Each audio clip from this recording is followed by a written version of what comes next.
The sun was just starting to rise over the flat land of Kansas. Jake Henderson walked slowly toward his barn carrying a heavy bucket of animal feed. He was a farmer, about 48 years old, with rough hands from years of hard work. His farm was far from any town, surrounded by fields of wheat that seemed to go on forever under the wide open sky. Jake had lived on this farm his whole life. He knew every inch of his land, every tree, every fence post. That morning, something looked different.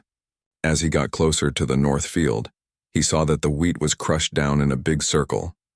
The grass and crops were completely flat, like something huge and heavy had landed there. Jake stopped walking. His heart started beating faster. He had never seen anything like this in all his years of farming. The circle was about as wide as his barn. Jake put down his bucket and walked carefully toward the strange sight. The morning air was cool and quiet. Birds were starting to sing their morning songs, but Jake barely heard them. All his attention was focused on what might be waiting in that crushed circle of wheat. When Jake reached the edge of the flattened area, he saw something that made him freeze in place. Lying in the middle of the circle was a creature that should not exist. It looked like the dragons from old stories and fairy tales, but it was real. The creature was enormous, maybe 20 feet long from its nose to the tip of its tail. Its body was covered in scales that shimmered with strange colors, purple and blue that seemed to glow even in the dim morning light. The dragon had wings folded against its sides. The wings looked thin and delicate, like they were made of glass, and Jake could see strange patterns inside them that reminded him of stars in the night sky. The creature was breathing, but each breath seemed difficult and painful. Little sparkles came out of its nose with every breath, floating in the air like tiny fireflies before fading away. Jake could see that the dragon was sick or hurt. Its eyes opened just a little, and Jake saw they were golden-colored and glowing softly. Even though the creature was alien and strange, Jake recognized the look in those eyes. He had seen it before in sick animals on his farm. The dragon was starving and in pain. One of its wings had tears in it, like something had ripped through the delicate skin. Most people might have run away in fear. Most people might have called the police or the army. But Jake Henderson was not most people. He had spent his whole life taking care of animals. He had nursed sick cows back to health, helped horses with broken legs, and saved countless chickens from foxes and hawks. To Jake, this creature was just another animal that needed help, no matter how strange it looked or where it came from. Jake turned and ran back to his barn. His mind was racing, thinking about what the creature might need. Water first, he thought. Every living thing needs water. He grabbed the largest buckets he could find and filled them from the well. The water was cold and fresh. Then he started gathering food. He took bags of grain, fresh vegetables from his garden, and even some beef from his freezer that he had been saving for winter. Jake also grabbed some hay bales and a large tarp from his equipment shed. He worked quickly, loading everything onto his old truck. The sun was getting higher now, and Jake wanted to get back to the creature before the day got too hot. He drove the truck as close to the flattened circle as he could, then started unloading everything. When Jake walked back to the dragon carrying a bucket of water, the creature's eyes opened fully. They stared at each other for a long moment. Jake could feel his heart pounding in his chest. He was scared, but he was also determined to help. Slowly, carefully, he pushed the bucket of water forward with his boot, then stepped back to give the dragon space. The dragon lifted its head slowly, as if even that small movement was painful. Its nose moved over the bucket, smelling the water. Then it began to drink. The water disappeared quickly, and Jake could hear the creature making a sound like a sigh of relief. Encouraged, Jake brought more water, and then he started bringing the food. The dragon ate everything Jake offered, but it ate carefully, not wasting a single bite. For the next few hours, Jake worked to make the dragon comfortable. He set up the tarp to create shade from the sun. He arranged the hay bales around the creature to block the wind. He brought bucket after bucket of water and armload after armload of food. The dragon watched him the whole time with those glowing golden eyes. And Jake felt like the creature was trying to understand why this human was helping it. By the time the sun reached the middle of the sky, the dragon looked a little better. It was still weak, but its breathing seemed easier. Jake sat down on one of the hay bales, tired from all the work. He was about 10 feet away from the dragon, close enough to see the amazing details of its scales. Each scale had tiny lines carved into it like computer circuits or maps of stars. The dragon turned its huge head to look directly at Jake. Their eyes met again, and this time Jake felt something strange. It was like a warm feeling in his chest, like the dragon was trying to say thank you without using words. The golden glow in the dragon's eyes got brighter for a moment, and Jake felt a connection he could not explain. This creature was intelligent, maybe as smart as any human, and it understood that Jake was trying to help. As the afternoon went on, Jake kept working. He brought more supplies and made sure the dragon had everything it needed. He checked the tears in the wing and tried to think of ways he might be able to bandage them. The dragon let him get close, seeming to trust that Jake would not hurt it. This trust made Jake even more determined to help the creature survive. Evening came, painting the sky in shades of orange and pink. Jake knew he should go back to his house, but he could not bring himself to leave the dragon alone. What if it got worse during the night? What if it needed something? Jake made a decision. He drove his truck close to the dragon's resting place and parked it there. He would sleep in the truck tonight, keeping watch over his unusual patient. As darkness fell, Jake settled into the driver's seat of his truck. Through the windshield, he could see the dragon lying under the tarp shelter he had built. The creature's scales were glowing softly in the darkness, creating a gentle light that lit up the crushed wheat around it. The glow shifted and changed colors, purple to blue to hints of green, like the northern lights Jake had seen once on a trip to Alaska years ago. Jake watched the dragon for a long time, thinking about the incredible day he had just experienced. This morning, his biggest worry had been whether it might rain and damage his wheat crop. Now he was watching over an alien creature in his field, a dragon that had somehow crashed on his farm. Jake did not know where it came from or why it was here. He did not know if others would come looking for it, or what any of this meant for his quiet life on the Kansas plains. But Jake knew one thing for certain. He had done the right thing. This creature had been suffering and he had helped it. That was what good people did. They helped others when they could, whether those others were humans, animals, or something in between. As Jake finally closed his eyes to sleep, he felt peaceful. Whatever came next, he had made his choice and he would not change it. The dragon was under his protection now, and Jake Henderson always took care of what was his to protect. 3 days passed since the dragon crashed on Jake's farm. During those 3 days, the creature got stronger. It was still too weak to fly, but it could move around more easily now. Its eyes were brighter and the tears in its wing were starting to heal. Jake had settled into a new routine. Every morning he woke up early and took care of his regular farm animals, the chickens, cows, and horses. Then he spent the rest of the day caring for the dragon. Jake brought fresh food and water 3 times each day. He cleaned the area around where the dragon rested. He even made bandages out of cloth from his workshop and put them carefully on the dragon's damaged wing. The dragon let him do all of this without resistance, seeming to understand that Jake was trying to help. The trust between them grew with each passing day. On the 4th morning, something amazing happened. Jake was sitting next to the dragon, putting medicine on one of the smaller cuts on its scales. Suddenly, he felt something strange in his head. It was not painful, but it felt like someone was gently knocking on a door inside his mind. Jake looked up quickly, confused and a little scared. The dragon was staring at him with those golden glowing eyes. Then pictures started filling Jake's mind. They were not his own memories or thoughts. They were coming from the dragon. Jake saw huge stations floating in space around alien suns. He saw fleets of strange ships moving through the darkness between stars. He saw this dragon and others like it flying through space, traveling from world to world. The images were clear and detailed, like watching a movie inside his own head. Jake understood somehow that these were the dragon's memories. This was how it was introducing itself, since they had no way to talk to each other with words. The dragon's name was something like Zephyros, though the actual sound of it was too complicated for human mouths to make. The dragon was a skyweaver, part of an ancient species that traveled across the galaxy. They carried messages between different alien civilizations and helped settle arguments between different worlds. More pictures came into Jake's mind. He saw that Zephyros had been traveling on a mission when something went wrong. A strange ripple in space, like a weapon of some kind, had hit his ship and destroyed it. The blast had thrown him far off course and he had crashed on Earth. Zephyros's people knew about Earth, but they had purposely stayed away. There were rules in the galaxy that said advanced aliens could not contact humans until humans developed their own space travel technology. When the pictures stopped, Jake sat very still. His heart was beating fast.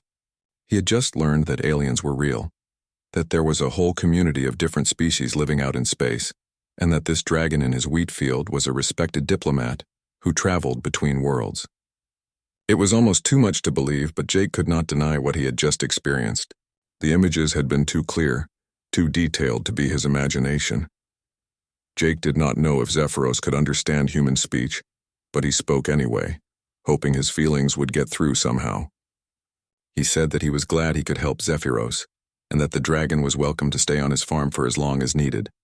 Jake promised to keep Zephyros safe and help him recover his strength. The dragon's eyes glowed brighter, and Jake felt a wave of warm gratitude wash over him. It was an emotion so strong and pure that it brought tears to Jake's eyes. Then Zephyros did something that surprised Jake even more. The dragon slowly reached out one of his front claws and gently touched Jake's hand. The touch sent a tingling feeling up Jake's arm, but it was pleasant, not scary. Jake felt like they had just made a promise to each other, a bond of friendship and trust. Over the next few weeks, Jake and Zephyros spent a lot of time together. Jake learned more about the galaxy through the pictures Zephyros shared. He learned about civilizations so advanced they could change the weather on entire planets. He learned about wars between different alien empires that lasted for hundreds of years. He learned about the careful balance that kept peace between thousands of different species, all living together in the same galaxy, but on different worlds. Jake taught Zephyros about Earth in return. He showed the dragon how humans farmed the land, how they built their homes and towns. He explained about families and friendships, about how humans celebrated when they were happy and mourned when they were sad. Zephyros seemed fascinated by everything, watching Jake work on the farm with great interest. Jake also learned that the Skyweavers had a special gift. They could sense emotions in other living things. This made them perfect for their job as mediators between different species. They could feel when someone was lying or when someone was genuinely trying to make peace. Zephyros had felt Jake's kindness from the very first moment Jake brought water to the crashed dragon. That kindness was as pure and genuine as anything Zephyros had felt from the most advanced civilizations in the galaxy. As Zephyros got stronger, he started helping Jake with farm work.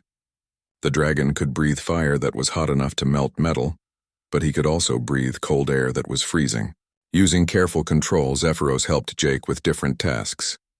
He could warm up the barn on cold mornings. He could dry grain faster than any machine Jake owned. He could even move heavy equipment with his great strength. But the help with chores was not the most important thing Zephyros gave Jake. The most important thing was friendship. Jake had been alone for 5 years, ever since his wife Linda died from cancer. His 2 children had moved away to big cities for work and they rarely visited. The isolation of farm life had been hard on Jake, though he never complained. Zephyros filled the empty space in Jake's life. The dragon was someone to talk to, someone who understood him, someone who cared. Their friendship went beyond words or even the mental pictures they shared. It was a connection of the heart. One evening, Jake and Zephyros sat together watching the sun set over the wheat fields. The sky was painted in brilliant shades of orange, pink, and purple. Jake felt peaceful and content in a way he had not felt in years. But there was a question that had been bothering him and he finally decided to ask it. He wanted to know why Zephyros had crashed on his farm of all places. Out of all the farms in Kansas, all the empty land in America, why here? Zephyros turned his large head toward Jake and more images flowed into Jake's mind. The space weapon that hit Zephyros had not been an accident or a random attack. It had been fired on purpose by a group of aliens called the Krillian Dominion. These Krillians were aggressive and violent, always trying to conquer new worlds and expand their empire. They had been attacking Skyweaver ships because the dragons often stood against their expansion, convincing other civilizations to fight back against Krillian aggression.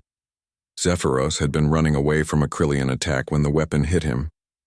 His ship exploded, and he barely had time to change into his natural dragon form before he fell unconscious.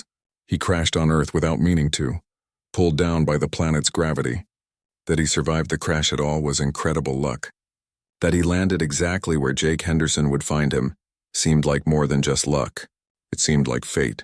Jake felt a cold fear creep into his heart. If these Krillians had attacked Zephyros once, would they come looking for him? Would they find Earth? Would Jake's farm become a battlefield? The thought of alien warships appearing in the sky over his peaceful wheat fields was terrifying. Zephyros must have felt Jake's fear, because the dragon sent feelings of reassurance through their connection. The Krillians had no reason to think Zephyros survived. His ship was destroyed far away in deep space. The weapon had knocked him so far off his planned route that tracking him would be almost impossible. Still, Zephyros knew he could not stay on Earth forever. Once he was fully healed and strong enough to travel, he would have to leave. He needed to return to his people and warn them about the Krillian weapon. But for now, in this moment, they sat together under the darkening Kansas sky. A human farmer and an alien dragon, two beings from completely different worlds who had found something rare and precious in each other. Their friendship was built on simple kindness, on one person choosing to help another in need without asking for anything in return. As stars began appearing in the night sky above them, both Jake and Zephyros felt grateful for the chance that had brought them together, even if that chance had come from violence and danger. 2 months passed since Zephyros crashed on Jake's farm. The dragon had healed remarkably well. His wings were strong again, made better by Jake's careful treatment and the dragon's own natural ability to heal himself. Zephyros could fly now, making short trips around the farm property, but he was careful to stay low and out of sight. Both he and Jake agreed that the world was not ready to know about aliens living among them. Jake had changed too during these months. The mental connection between him and Zephyros had grown much stronger. Now Jake could feel the dragon's emotions even when they were far apart. He could sense when Zephyros was happy or worried. Even stranger, Jake found that he understood things he should not be able to understand. Zephyros had shared so much knowledge through their connection that some of it had stayed in Jake's mind. Jake now knew about physics and space travel, things he never studied in school. Everything changed on a cool evening in October. Jake was in his kitchen making dinner when he felt a surge of alarm from Zephyros. It was not a gentle feeling, but a powerful warning that made Jake drop what he was doing and run outside. His heart was pounding as he sprinted toward the barn where Zephyros usually rested during the day. Jake found the dragon standing outside the barn, his head tilted up toward the sky. Zephyros's wings were spread partway out in a defensive position. His scales had changed color from their usual purple and blue to a dark black. Jake had never seen this happen before. It must be some kind of protection, he thought, a way to hide or defend himself. Jake called out to Zephyros, asking what was wrong. Pictures immediately flooded into his mind. Jake saw dark ships in space orbiting around Earth. The ships had sharp angles and seemed to swallow light instead of reflecting it.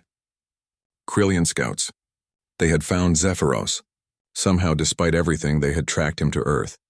Fear gripped Jake's heart like a cold hand. His first thought was that Zephyros needed to run, to fly away as fast as possible. But the dragon sent back feelings of determination mixed with deep regret. Yes, Zephyros could run and maybe escape, but the Krillians had already found Earth. They would record its location in their database. They would study it. And a planet full of humans who had no space weapons and no idea aliens existed would be an easy target for the Krillians to conquer later. The horrible truth hit Jake like a punch to the stomach. His act of kindness, his choice to help a crashed alien, had accidentally put a target on his entire species. The guilt was crushing. What had he done? Jake thought. His simple desire to help had endangered every person on Earth. But Zephyros turned his great head to look at Jake, and their eyes met. Through their connection, the dragon sent a clear message. This was not Jake's fault. The Krillians were the bad ones, the aggressors. They would have found Earth eventually anyway. If anything, having Zephyros here now might be the only thing that could save humanity. Without him, Earth would have no warning when the Krillians came. Jake asked what they could do. Speaking out loud did not matter anymore. The mental connection between them was so strong now that thoughts flowed easily back and forth. Zephyros explained his plan. The Krillian scouts would not attack right away. They would watch and gather information about Earth's defenses and resources. This gave them time, maybe a day or two at most. Zephyros could send out a distress signal to the nearest Skyweaver station. Help would come, but it would take time to arrive. The question was whether they could survive long enough. Jake made a decision that surprised even himself. He said that if they were going to fight, they would fight smart. This was his home, his planet. He would not just sit and wait for help. He would defend what was his. Using Jake's practical farming knowledge and Zephyros's understanding of Krillian battle tactics, they started preparing. Jake emptied his workshop and used everything he could find to create obstacles around his property. He knew his simple tools could not really hurt advanced alien warships, but he could make his farm a difficult target. He could slow them down and confuse them. Every minute they bought was another minute closer to rescue arriving. Zephyros helped by creating false heat sources all around the property. He used his hot breath to heat up rocks and pieces of metal until they glowed. These would show up on enemy sensors and make it harder for the Krillians to figure out where Zephyros actually was. The dragon also created something he called a resonance field. He used his natural energy to make a kind of interference that would confuse Krillian equipment and make it difficult for them to get an exact location on him. As night fell, they had done everything they could think of. Jake stood in his wheat field looking up at the stars. The stars had always seemed so peaceful and beautiful to him. Now he knew that somewhere up there, hidden from sight, enemy ships were planning their attack. The thought made him feel small and powerless. But when he looked at Zephyros standing beside him, massive and strong, Jake felt a little better. At least he was not facing this alone. Jake thought about his children living in their cities far away. They had no idea what was happening. Nobody on Earth knew that their future was being decided right now above a simple farm in Kansas. Jake thought about his wife Linda, wishing she was here, though part of him was glad she did not have to face this terror. Then Zephyros did something that Jake did not expect. The dragon lowered his enormous head and gently pressed his nose against Jake's chest, right over his heart. Warmth spread through Jake's entire body, starting from that point of contact. Through their mental connection, Jake understood what was happening. This was called a heart bond, the most sacred connection that a Skyweaver could make with another being. A heart bond linked two life forces together. If one of them died, the other would feel it happen. Part of each of them would live on in the survivor forever. It was the highest honor a Skyweaver could give, something they only did with those they considered true equals and family. Tears ran down Jake's face as he felt the bond settle into place. There was a new warmth in his chest now, a warmth that he knew would stay there for the rest of his life. Jake thought to Zephyros that whatever happened next, they would face it together. They were no longer just a human and an alien. They were brothers now, bound by something deeper than blood or species. Zephyros's eyes blazed with golden light, brighter than Jake had ever seen them. The dragon opened his mouth and released a sound that was part roar and part song. It was a declaration, a challenge to anyone who might be listening. The sound echoed across the flat Kansas plains, powerful and defiant. If the Krillians wanted a fight, they would get one. A simple farmer and an alien dragon, brought together by kindness, now stood ready to defend Earth against forces that humans did not even know existed. The stars above seemed to shine brighter, as if the whole universe was watching to see what would happen. In his workshop, in his fields, and in his heart, Jake had prepared as much as he could. He was just one man, a farmer with no military training and no advanced weapons, but he had something more important. He had courage, determination, and a friend who would stand beside him no matter what came next. Jake looked at his farmhouse, the home where he was born and where he had planned to die someday. He looked at the fields he had worked for decades. He looked at the barn where he kept his animals. All of it might be destroyed tomorrow. But Jake had no regrets. He had made his choice months ago when he decided to help a dying creature in his field.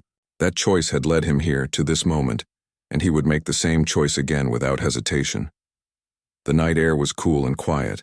Somewhere far above, hidden from human eyes, enemy ships waited. Somewhere even farther away, help was coming, racing through space to reach them. But right now in this moment, it was just Jake and Zephyros, standing together under the stars, ready to face whatever dawn would bring. The dragon's scales glowed softly in the darkness, casting beautiful colors across the wheat field, and Jake Henderson, a simple Kansas farmer, stood ready to defend his home, his friend, and his entire world. The attack came at sunrise just as Zephyros said it would. 3 dark ships came down from the clouds, moving smoothly and silently. They hovered above Jake's farm like hunting birds circling their prey. The ships absorbed light instead of reflecting it, making them look like holes in the sky. Jake watched from behind a wall he had reinforced with metal sheets from his barn. He held his hunting rifle, even though he knew the weapon was useless against alien technology. Just holding it made him feel a little braver. Beside him, Zephyros crouched low to the ground. The dragon's scales were changing colors rapidly, shifting from purple to blue to black and back again. This was how Skyweavers prepared for battle, Zephyros had explained. The changing colors confused enemy targeting systems. The lead Krillian ship made a sound that Jake felt in his bones rather than heard with his ears. Through his connection with Zephyros, Jake understood the message. The Krillians were demanding that Jake surrender the dragon. If he did, they said they would let Jake live. If he refused, they would kill them both and take Zephyros's body anyway. Jake did not even think about it. He stepped out from behind his cover and raised his rifle not to shoot, but to show his answer. He would not surrender his friend. The Krillians could take their threat and leave, or they could try to take Zephyros by force. Either way, Jake was not backing down. The Krillians answered with violence. Bright red beams of energy shot from the nearest ship. Jake's tractor exploded in a ball of fire. The heat was intense even from far away. The north wheat field burst into flames. Jake dove back behind cover as pieces of burning metal rained down around him. The smell of burning wheat and melted steel filled the air. Zephyros launched himself into the air with one powerful beat of his wings. His scales suddenly blazed with inner light, bright enough to hurt Jake's eyes. The dragon opened his mouth and released a beam of concentrated energy. The beam hit the lead Krillian ship, and for a moment Jake saw the ship's shields become visible as they absorbed the attack. The ship rocked backward slightly. They can be hurt, Jake thought. We have a chance.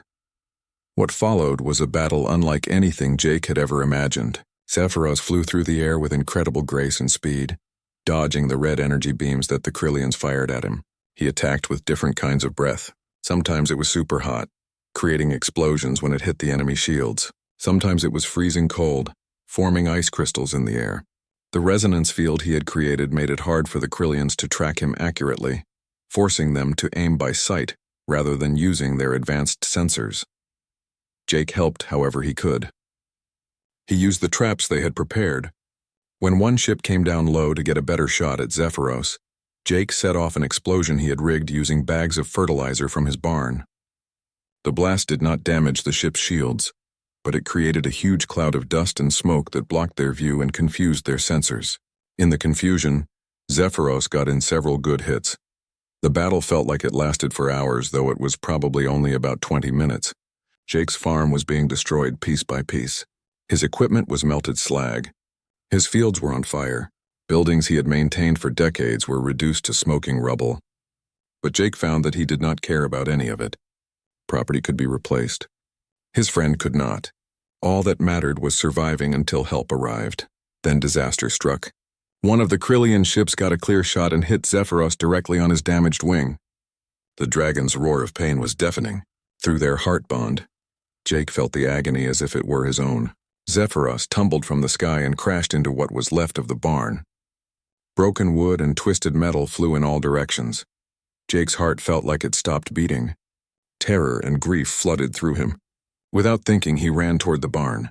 He knew it was hopeless. The Krillian ships were moving in for the final attack.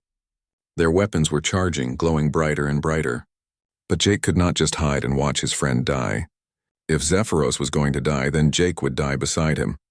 Then the sky exploded with light. Ships appeared from nowhere, dropping out of the clouds in groups. There were dozens of them, maybe more.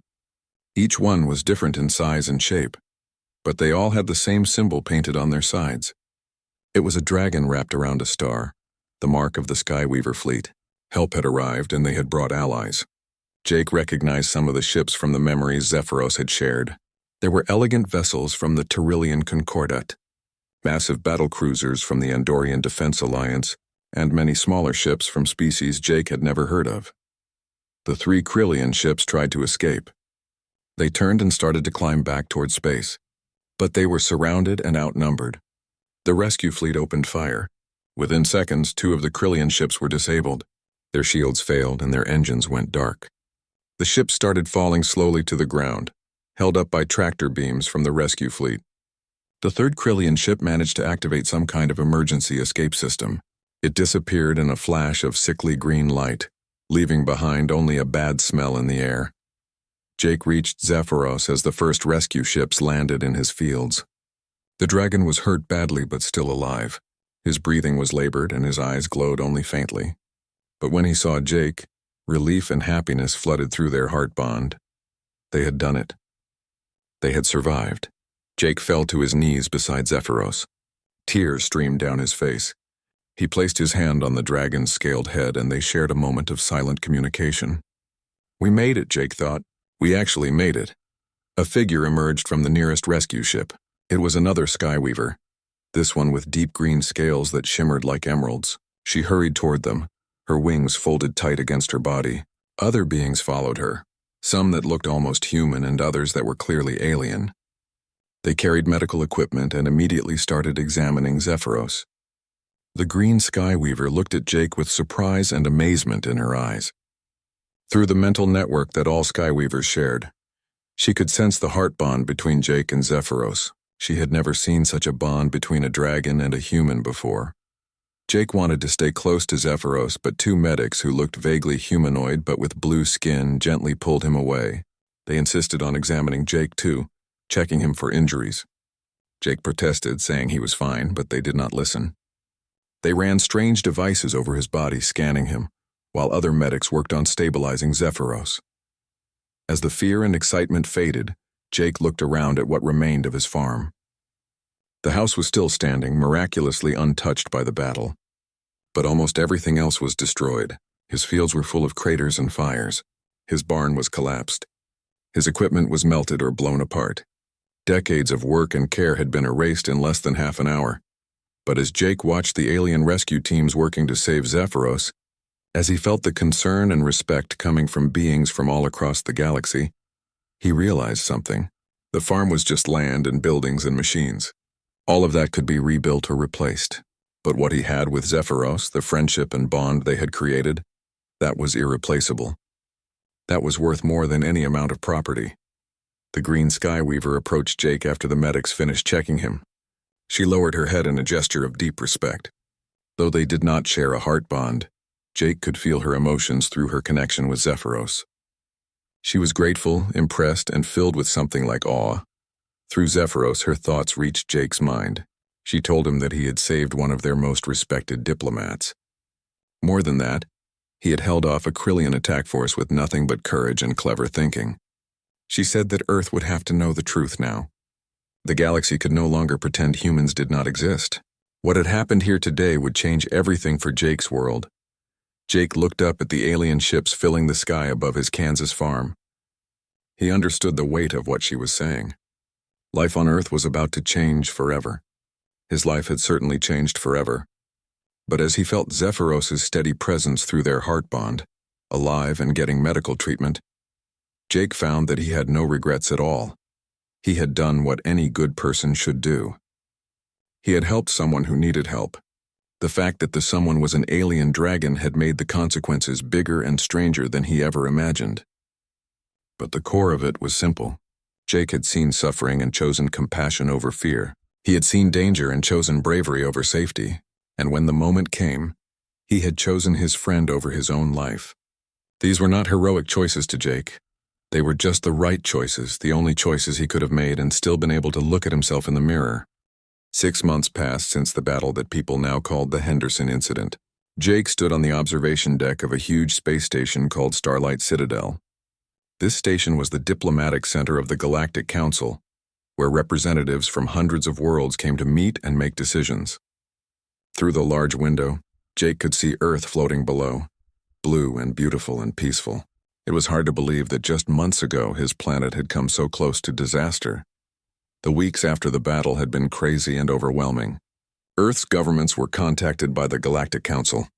Leaders from different countries met with alien ambassadors. Humanity learned that they were not alone in the universe, that thousands of intelligent species lived on worlds scattered across the galaxy. Earth was inducted into the galactic community as an associate member, which meant humans could now trade and communicate with aliens, but did not yet have full voting rights in the council. This had never happened before. Usually, planets had to develop faster-than-light space travel on their own before they were contacted. But the council agreed that what happened at Jake's farm was a special circumstance that required breaking the normal rules. Jake had become famous across both Earth and the galaxy, though he did not like the attention. Reporters wanted to interview him constantly.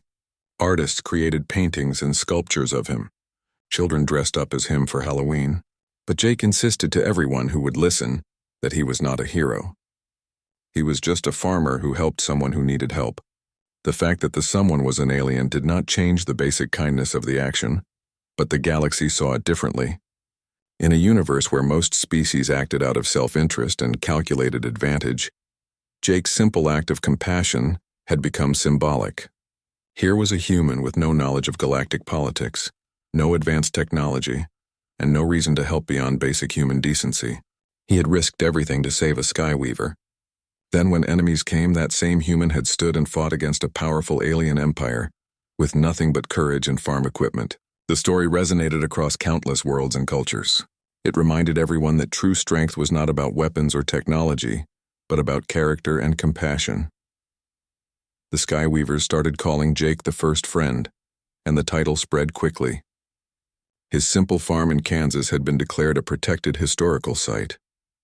It was being rebuilt and transformed into a monument and embassy where humans could meet with aliens in a neutral, welcoming place. Images of Jake standing beside Zephyros during the battle were now displayed on space stations and ships across multiple sectors of the galaxy. Zephyros had recovered completely from his injuries. The advanced medical technology of multiple alien civilizations had healed his wing better than new. But the dragon had chosen to stay near Earth instead of returning to his normal duties. His official role was serving as humanity's main contact with the Galactic Council, helping humans navigate their new place in the larger universe. But the real reason he stayed was simpler. He stayed because of Jake. The heart bond they shared made them family now, and Zephyros had no desire to be far from his bonded brother. The dragon appeared beside Jake now, landing silently on the observation deck despite his enormous size. His scales were healthy and vibrant, shimmering with all their natural colors. His eyes glowed with contentment as he looked at Jake. Through their mental connection, Zephyros shared news. The Galactic Council had just voted on an important decision regarding Earth. Humanity would be given access to several advanced technologies years earlier than normal. They would receive clean energy systems that could replace fossil fuels, medical technology that could cure most diseases, and environmental restoration tools that could help repair damage to the planet. This was an unprecedented gift, given in recognition of what Jake had done and what humanity showed they could become. The Council had seen through Jake that humans had the potential to be a force for good in the galaxy. There was more good news. The Krillian Dominion had been officially censured by the Galactic Council. A coalition of species had come together to oppose Krillian expansion.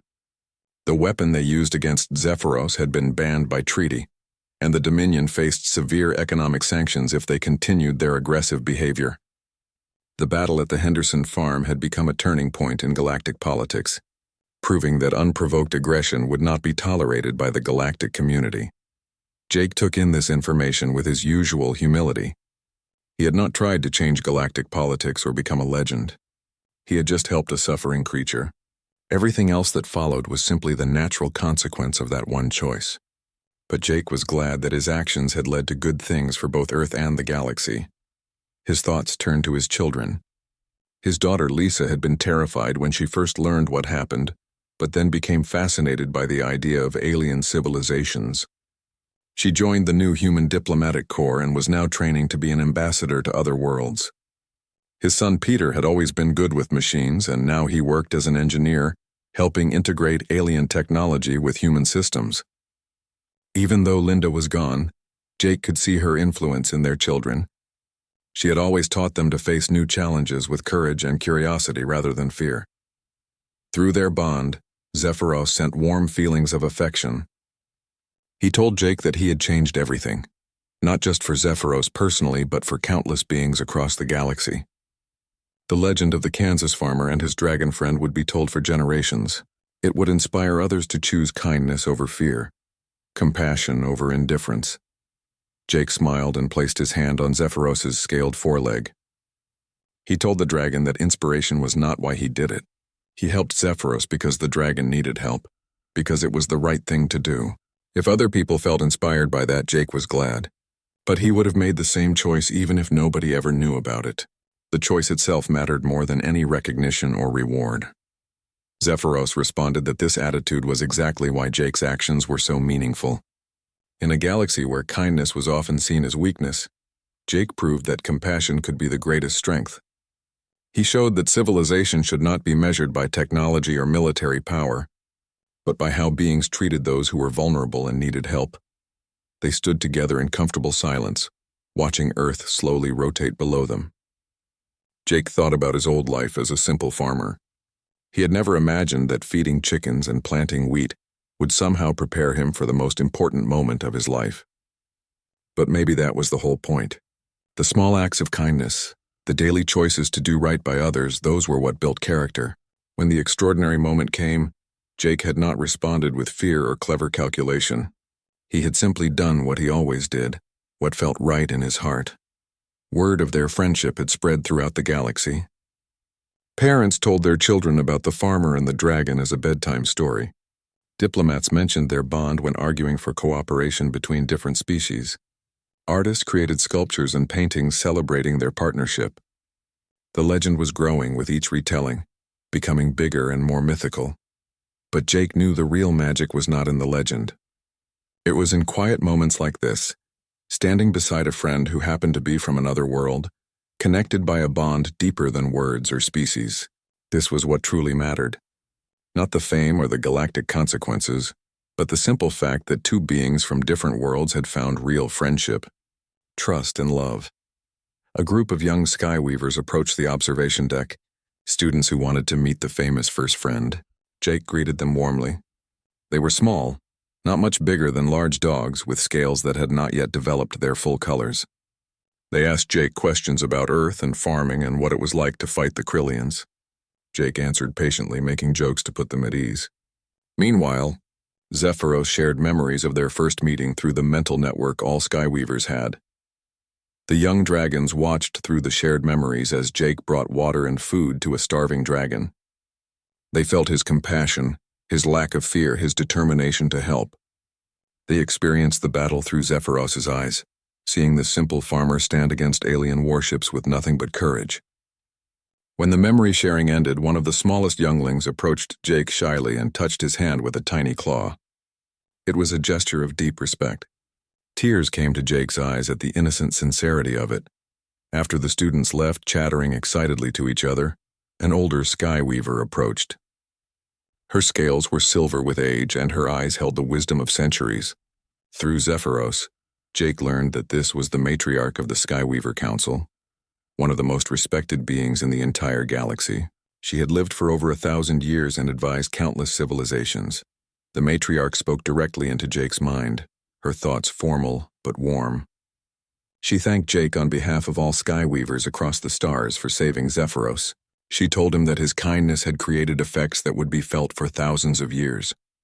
Then she said something that shocked Jake. In the 10,000-year history of the Skyweaver species, only twice before had a heart bond been formed with a non-Skyweaver.